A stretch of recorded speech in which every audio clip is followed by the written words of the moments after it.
जैसे ही ये खबर सामने आई चंद्रयान-3 ने लैंडिंग कर ली है, उसके बाद दुनिया के तमाम मुल्कों में भी एक अलग तरह का उत्साह नजर आया, क्योंकि विज्ञान एक नई दिशा में अपने आप को आगे ले जाता हुआ, हिंदुस्तान के जरिए आगे की ओर बढ़ता हुआ। साउथ पोल पर क्या क्या चीजें हैं उसके बारे में ज्यादा जानकारी चंद्रमा के बारे में मिल पाएगी। ये तस्वीरें दिखा रहे हैं क्योंकि सुबह सुबह का वक्त है प्रधानमंत्री के स्वागत के लिए। देखिए लोग किस तरह से बेताब वहां पर दिखाई दे रहे हैं और प्रधानमंत्री भी हाथ हिलाकर लगातार लोगों का अभिवादन स्वीकार करते हुए। एस के ढाका जी, प्रणब जी ने जो बात कही है, अब उस दायरे को उन्होंने विज्ञान की बात की।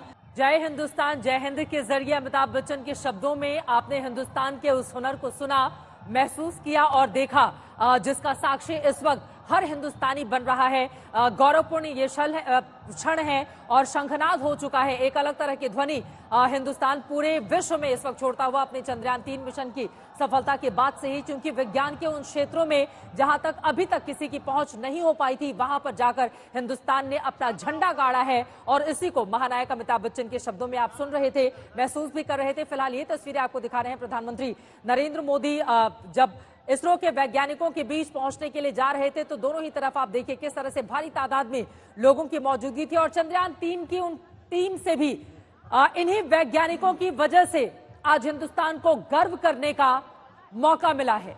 इन्हीं हिंदुस्तानियों की वजह से, इन्हीं वैज्ञानिकों के कारण आज वो क्षण हमें मिला है जब कश्मीर से कन्याकुमारी तक सभी हिंदुस्तानी एक सूत्र में इस वक्त बंधे हुए हैं और हाथों में तिरंगा लेकर बार बार इसरो के इन वैज्ञानिकों को बधाई दे रहे हैं।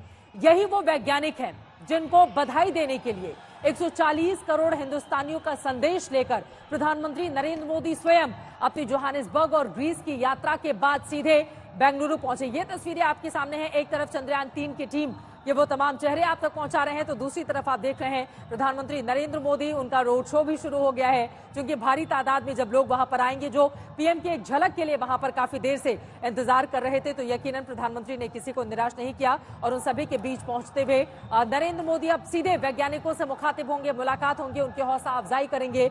लेकिन बार बार उस क्षण, उस पल को भी याद कर लेना जरूरी है जब भावुकता से भरे हुए देश ने अपनी आंखों में आंसू लेकर इसरो की टीम से कहा था कि कोई बात नहीं, इस बार आंशिक असफलता हमें हासिल हुई है, लेकिन भविष्य में हम सफल होंगे। और हमारे देश के विश्वास को वैज्ञानिकों ने किस तरह से सच कर दिखाया जब 4 साल के भीतर ही हिंदुस्तान का झंडा चंद्रयान लेकर चंद्रयान-3 चंद्रमा पर जाकर लहराया। और उसी पल को महसूस कर लेने का एक बार फिर से ये मौका है जब 140 करोड़ देशवासियों की शुभकामनाओं के संदेश के साथ खुद प्रधानमंत्री नरेंद्र मोदी अपने वैज्ञानिकों के बीच में मौजूद होंगे। इन तस्वीरों पर आपकी भी टिप्पणी, और मैं यहाँ पर आपसे ढाका साहब एक चीज जानना चाहूंगी। विज्ञान की बात तो यहाँ पर हो ही रही है, लेकिन कई बार राजनीति के परे हमने देखा है कि कुछ ऐसे एरिया होते हैं जिनमें बहुत ज्यादा फायदा, चुनावी लाभ नहीं होता है और इसी वजह से उन पर बहुत ज्यादा ध्यान भी नहीं दिया जाता रहा है। वैज्ञानिक अपना काम चूंकि टीवी चैनल से बिल्कुल इतर या फिर अखबारों के पन्नों से या लाइमलाइट से बिल्कुल दूर सिर्फ अकेले में अपना काम करते हैं, उनकी अपनी अलग एक टीम होती है, उस तरह का संपर्क नहीं होता है, उसके बारे में जानकारियां वो किसी से साझा नहीं करते हैं। लेकिन आज क्या ये माना जाए कि हमारे वैज्ञानिक जो कर रहे हैं, देश उसका साक्षी बन रहा है, वो एक एक पलों को जी रहा है अपने इसरो के वैज्ञानिकों के साथ, और शायद इसकी हिंदुस्तान को बहुत ज्यादा जरूरत है अगर दुनिया के तमाम विकसित मुल्कों के साथ हिंदुस्तान कदम ताल करना चाहता है तो। चित्रा जी, जो आपके ये शब्द हैं, ये लोगों का आई थिंक जो हौसला है इतना जबरदस्त वो बढ़ा रहे हैं।